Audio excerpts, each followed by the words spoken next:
Let's start. Number 1. Every survival show ever produced has at one point featured a desperate human being, stranded and parched, making the grim decision to drink their own urine. The host grimaces, the audience winces, and somewhere a viewer files it away under emergency procedures, convinced that when the moment comes, they now know what to do. Here is what they actually know how to do. Accelerate their own death with extra steps. Urine is roughly 95% water, which sounds promising until you spend 30 seconds thinking about the other 5%. That remaining fraction is concentrated waste: urea, creatinine, dissolved salts, and sodium that your kidneys just worked hard to extract from your system and expel. When you're already dehydrated, your kidneys are producing more concentrated urine, not less, because there's less water available to dilute it. Drinking it forces those same organs to filter the identical waste compounds all over again at higher concentration, which requires more water to process than you just consumed. The net result is that you are dehydrating faster than you were before you took a sip. The sodium content is the specific mechanism that makes this so reliably damaging. Seawater is famously undrinkable, and the reason is well understood. Its high sodium content forces the body to excrete more water than it takes in just to flush the excess. Concentrated urine operates on the same physiological principle. It is not a gentler, homemade version of seawater. It is a first-class seat on the same flight to the same destination. The United States Army Survival Manual explicitly lists urine consumption among the things that worsen dehydration, placing it in the same category as salt water and alcohol. Military SEER training. The curriculum designed specifically for soldiers who may find themselves surviving in hostile environments with no resources, tells trainees not to drink it. When the people whose professional mandate is to not die in the wilderness put something on the do not do list, that should settle the argument. The myth gained its enormous cultural footprint through adventure television, where hosts consumed urine on camera for dramatic effect, while production crews reportedly handed them bottled water off-screen. The entire genre was essentially a masterclass in performing survival rather than practicing it. If you genuinely have access to any container and a heat source, even a crude, improvised solar still produces small amounts of distilled water over time. It is slow, unglamorous, and utterly without entertainment value. It is also the option where you don't die. Drinking your own urine to survive dehydration is refinancing a debt at 400% interest. You feel like you're solving the problem, you are feeding it. Number 2. It is one of the most cinematic moments the survival genre has ever produced. Someone gets bitten, someone else drops to their knees, clamps their mouth over the wound, and heroically extracts the poison through sheer dramatic willpower. The audience exhales, the victim recovers. Half the people watching quietly file the technique away as something they would do if the situation ever arose. By the time a person gets their mouth anywhere near a snake bite, the venom has already left. It moved through the lymphatic system within seconds of injection, and no amount of oral suction is retrieving it from where it has already traveled. A 2002 study published in the Annals of Emergency Medicine tested commercial venom extraction devices, purpose-built tools that generate far more suction than a human mouth is physically capable of, and found they removed less than 2% of venom from simulated bite sites, even when applied within 3 minutes of injection. Human oral suction achieves a fraction of that. You're performing a dramatic intervention on a wound that no longer contains the thing you're trying to remove. Meanwhile, you have just introduced a mouth, which is one of the most bacteria-dense environments on the human body, directly into an open puncture wound. Burns are already a compromised skin barrier. A snake bite wound is already a compromised tissue site prone to necrosis. Adding oral bacteria to that equation does not help the victim. It creates a significant secondary infection risk on top of the original emergency.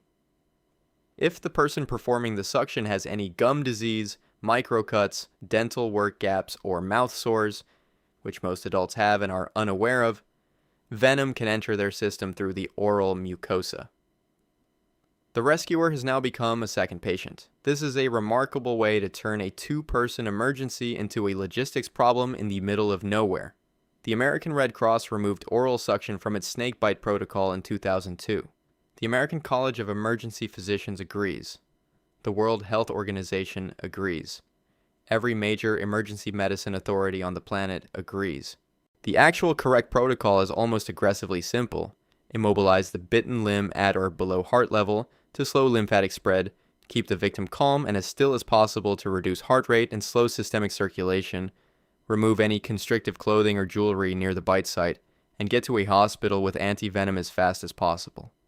That is the entire protocol. No drama, no kneeling in the dirt, no second victim. Anti-venom exists, it works, and it is the only intervention with a documented record of actually helping. Sucking venom out of a snakebite is trying to unring a bell. The sound is already in the air, and putting your mouth on the wound doesn't silence anything. It just gives you a new problem and leaves the original one completely unaddressed. Number 3, someone burns their hand on a hot surface and the nearest person immediately reaches for butter, cooking oil, or something cold and greasy from the kitchen. It is instinct at this point, inherited across generations, and it feels rational, something cool going on to something hot. The logical chain seems sound. It is also one of the most reliably damaging responses to a fresh burn, and the reason comes down to a single physical fact. A burn does not stop burning the moment the heat source is removed. Thermal energy is still stored in the damaged tissue, and it continues to damage cells beneath the surface long after the initial contact ends. The medical priority for any burn is dissipating that residual heat as quickly as possible. Applying butter accomplishes the exact opposite. It creates an occlusive layer that seals heat inside the tissue like a lid on a container, keeps the cooking process going, and simultaneously creates a warm, nutrient-rich environment directly on an open wound, which is an efficient setup for bacterial infection. Burns are already a compromised skin barrier. Adding contaminated fat accelerates exactly the problem you are trying to prevent. The clinical standard, supported by the British Burns Association and consistent across major emergency medicine organizations worldwide, is cool running water applied directly to the burn for a minimum of 20 minutes, ideally within the first 3 hours of injury. Studies show this reduces burn depth, reduces long-term scarring, and reduces the likelihood of surgical intervention. The water temperature matters. The goal is cool, not cold. Ice causes vasoconstriction, reducing blood flow to already damaged tissue and risking cold injury layered on top of the original burn. Tap water at a moderate temperature is the correct tool, not ice, not butter, not toothpaste, which is another popular home remedy that creates a cooling sensation through menthol while doing nothing to remove heat and adds contamination risk on top. Not egg whites, which carry their own contamination problems on an open wound. Just water for 20 minutes applied early. Emergency physicians treat secondary infections in burn patients regularly that trace directly to the first 10 minutes of home treatment. The wound itself was manageable. The treatment made it complicated. The butter myth almost certainly has origins in pre-germ theory thinking, when coating a wound in fat was assumed to provide protection. The reasoning made cultural sense in a time before microbiology. It makes no sense now. Rubbing butter on a burn to stop the heat is throwing a blanket over a campfire because you want it to be less warm. You have covered the problem, you have not addressed it, the fire is still going underneath, and you have now made it significantly harder to see what is happening. Number 4, it appears in every outdoor education course, every dog-eared field guide printed before the internet existed, and virtually every survival scenario in popular fiction. Moss grows on the north side of trees, and if you're lost, you find the moss and find your direction. The logic sounds elegant. Nature as compass, the forest as navigation system. It is also a piece of advice that works in approximately the same conditions where you could probably find your way out anyway, and fails completely in the conditions where you actually need it. Moss does not receive directional signals. It does not orient toward magnetic north. It has no awareness of cardinal points whatsoever. Moss has exactly 2 biological priorities, shade and moisture. It grows wherever those two conditions exist, regardless of what a compass would indicate. The thin, factual thread behind the myth is this. In the northern hemisphere, north-facing tree surfaces receive marginally less direct sunlight across the course of a day, which can create slightly cooler and slightly damper bark conditions. Moss, preferring shade and moisture, may appear more frequently on north-facing surfaces in open, sunny, consistently dry environments. That is the entire extent of the science. It is a tendency in a narrow set of conditions. It is not a rule. In any actual forest, which is where most lost people are, trees shade each other continuously, creating microclimates that have nothing to do with cardinal direction. A tree on the east side of a canopy gap may have moss on its western face because that's where runoff concentrates.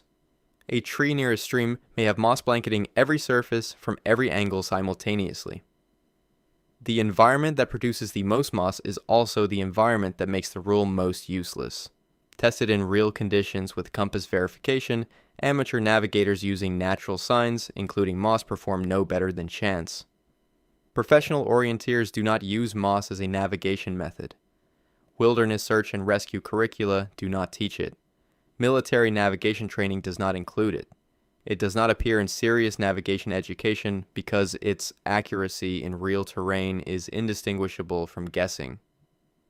A more reliable solar technique for daytime navigation is the shadow stick method.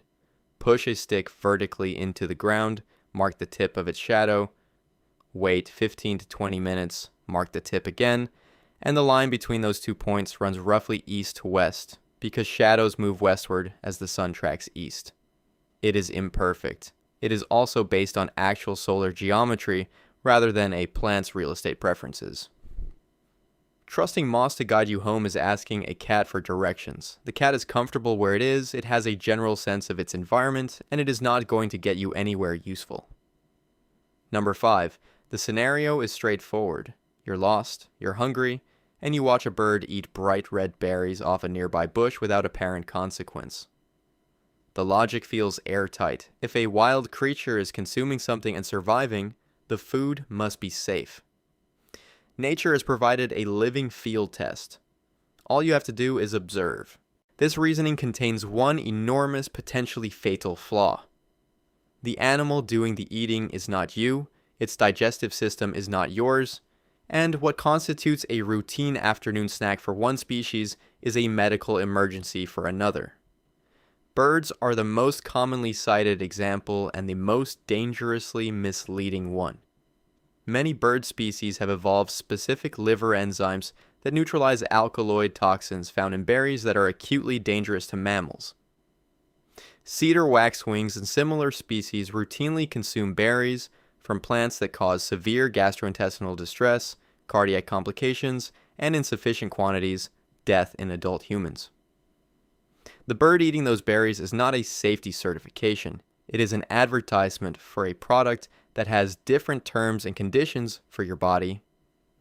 Squirrels and other rodents regularly consume mushrooms that would cause organ failure in humans.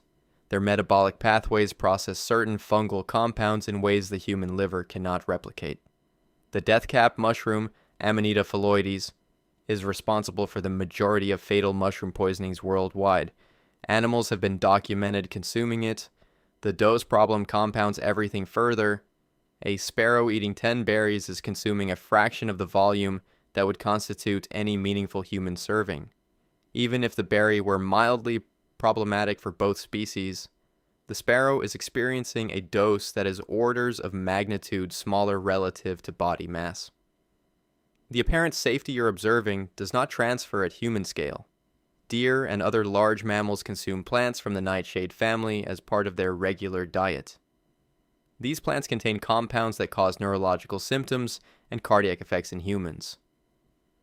The ruminant digestive system, with its multiple stomach chambers and unique microbial communities, processes these compounds in ways a single-stomach human digestive system simply cannot. Actual wilderness survival nutritional guidance is consistent on this point. Without confirmed botanical identification expertise, the risk of plant-based foraging in an unfamiliar environment is almost always greater than the risk of continuing without food. Humans can survive weeks without food, Severe plant poisoning can cause irreversible organ damage within hours. The practical exception endorsed by survival medicine is insects, grubs, beetles, ants, which are nutritionally dense, present across nearly all environments, and carry dramatically lower species-specific toxin risks than plants or fungi. Watching an animal eat something and deciding it is safe for you is watching someone type their bank PIN and assuming it also unlocks your account. The system works for them. You are a completely different account, and the machine will not care about your reasoning when it locks you out. Number 6, the image is embedded in cultural memory at this point. Someone staggers in from the cold, someone else hands them a flask, they take a long pull, color returns to their face, and the room collectively decides they are going to be fine. It has appeared in enough films, novels, and folk wisdom to feel like documented medical practice. It is documented. Just not as anything resembling medicine, alcohol does not warm a cold body.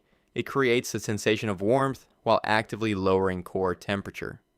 The body feels warm at the precise moment it is losing heat fastest, which means the feeling is not information. It is interference. The mechanism is vasodilation. Ethanol causes blood vessels near the skin surface to widen, drawing warm blood from the body's core outward to the extremities and the skin. Skin flushes, warmth spreads. The experience feels like heating up because warm blood has moved to the surface. What is actually happening is that heat is now escaping the body at an accelerated rate. Warmth at the skin surface in a cold environment means the gap between your body and the surrounding air has narrowed and heat transfer in that direction has increased. Core body temperature, the temperature of the vital organs, drops during this process. Hypothermia is defined by core temperature, not by what the skin feels like from the inside. A person can feel warm on the surface while their core is declining toward dangerous thresholds, and the alcohol ensures they are too cognitively impaired to accurately assess what is happening to them. Alcohol also suppresses shivering, which is the body's primary involuntary heat generation mechanism. Shivering is muscle activity, and muscle activity produces heat. Suppressing it in a cold environment removes a significant automatic defense at exactly the moment it is most needed. Alcohol additionally increases urination through suppression of antidiuretic hormone, compounding dehydration risk in conditions where maintaining hydration is already difficult. The brandy and rescue mythology, the association between spirits and cold weather recovery, appears to trace to romantic embellishment rather than actual practice. The monks historically associated with alpine rescue operations are on record disputing that alcohol was used as a warming treatment for recovered travelers. The barrel in the popular image is a cartoonist's detail that migrated into received wisdom. Emergency wilderness medicine and military cold weather survival training prohibit alcohol consumption during cold exposure without exception. The prohibition is physiological, not cultural. It exists because vasodilation is not a rare or individual response. It is predictable across every human body that consumes ethanol in cold conditions. Drinking alcohol to survive a cold night is opening every window in a heated room because the thermostat display went up. The number moved. The heat went out the windows. The gauge and the furnace are not the same thing, and by the time that distinction becomes clear, the room is very cold. Number 7, people repeat it after near misses. They invoke it as a philosophical comfort about odds and luck. They recite it while standing outdoors during a storm, using it as a reason to stay put in a location that was just struck. Lightning never hits the same place twice. The logic seems to imply some kind of atmospheric bookkeeping, as if a struck location gets crossed off a list. It does not. There is no list. There is only physics, and physics does not track previous outcomes. Lightning follows the path of least resistance to ground. It seeks tall, conductive, or elevated objects because those objects bring it closer to its destination with less resistance. Once a location has been struck, nothing about the physical characteristics of that location has changed. The object is still tall. The ground is still there. The next bolt follows the identical logic the previous one did, and frequently arrives at the same conclusion. The Empire State Building is struck approximately 20 to 25 times per year. During particularly active storms, it is struck multiple times in a single event. This is not a coincidence or an anomaly. It is a direct demonstration of how lightning physics operates, and the building has a properly engineered lightning protection system precisely because repeat strikes were anticipated and guaranteed, not considered improbable. Roy Sullivan, a park ranger who worked in Virginia, was struck 7 times over the course of 35 years and survived each incident. His repeated strikes were not a statistical miracle. They reflected the fact that his work kept him outdoors in open terrain during weather conditions where lightning was active. The practical survival danger of the myth is specific to how people behave after a nearby strike. If a tree or rocky outcrop near you is hit and you apply the myth as reasoning to stay near it, or worse, shelter under it, you have used a false premise to put yourself in a higher risk position. The correct response after a nearby strike is to move away from any tall or elevated object immediately. In an open environment with no available shelter, the recommended position is crouching low on the balls of the feet, feet together, hands over the ears, head down, not lying flat, because ground current from a nearby strike can travel through soil and through a prone body. Being inside a fully enclosed metal vehicle offers meaningful protection not because of rubber tires, which is a separate myth, but because the metal frame conducts and disperses current around the passenger compartment. The myth persists because it sounds clean and reassuring as a phrase. Physical reality has never once adjusted its behavior to sound reassuring. Lightning never strikes the same place twice is a belief that lightning never strikes the same place twice. The lightning has not agreed to these terms. Number 8. You round a corner on a trail and there is a bear. Everything in your nervous system fires at once and the message is unanimous. Run. It is ancient, it is overwhelming, and in this specific context, it is a dependable way to communicate in the clearest possible body language available to you that you are prey and that the chase should begin. Bears can run at approximately 35 miles per hour. The decision to flee activates prey pursuit instincts through motion cues that can engage before the animal has made any conscious decision. A bear that might have lost interest in a stationary, non-threatening human will often give chase to one that is running, not because it decided to hunt, but because the movement pattern bypassed the decision process entirely. The response protocol depends critically on which species you are encountering and what is driving the encounter, and getting that identification wrong produces the wrong outcome regardless of how confidently you execute the technique. Grizzly bears in defensive encounters, particularly a mother with cubs or a bear that has been surprised at close range, behave differently than black bears and require a different response. For a surprise defensive grizzly encounter, the recommended protocol is to stand your ground, speak in a low, calm voice, and avoid direct, aggressive eye contact. If physical contact occurs, the technique is to go face down, cover the back of the neck with interlocked hands, spread the legs to make rolling you over more difficult, and remain still.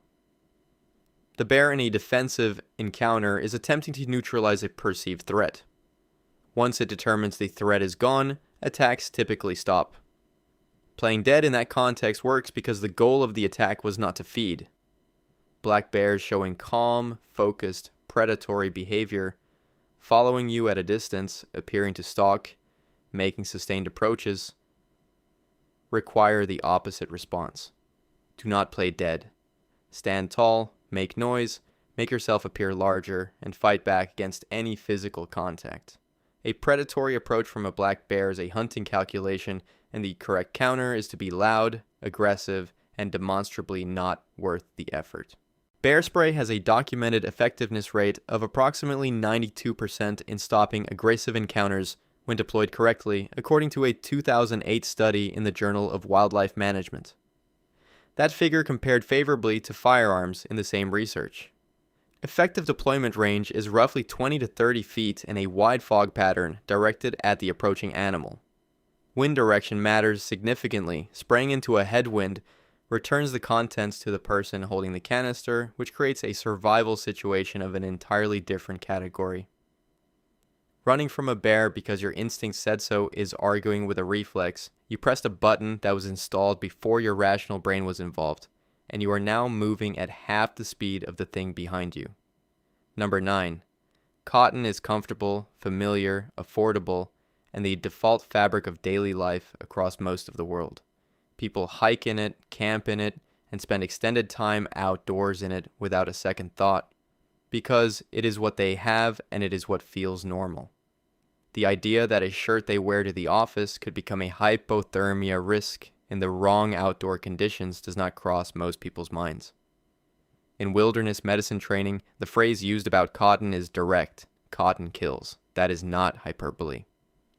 When cotton gets wet from rain, sweat, river crossings, or any other moisture source, it loses nearly all of its insulating capacity. Then it actively pulls heat away from the body at a rate that accelerates hypothermia faster than being wet and unclothed in the same conditions. Insulation works by trapping air. Wool and synthetic fibers like polyester maintain their fiber structure when wet, continuing to trap air and provide meaningful thermal protection even when fully saturated. Cotton fiber collapses when wet. The loft disappears, the air pockets disappear, and what remains is a cold, wet layer pressed directly against the skin with no insulative value and significant thermal conductivity. Water conducts heat away from the body approximately 25 times faster than air at the same temperature. A wet cotton layer creates sustained skin-to-water to environment contact across the body's largest surface area. The math on heat loss in those conditions does not favor survival. Hypothermia does not require extreme cold.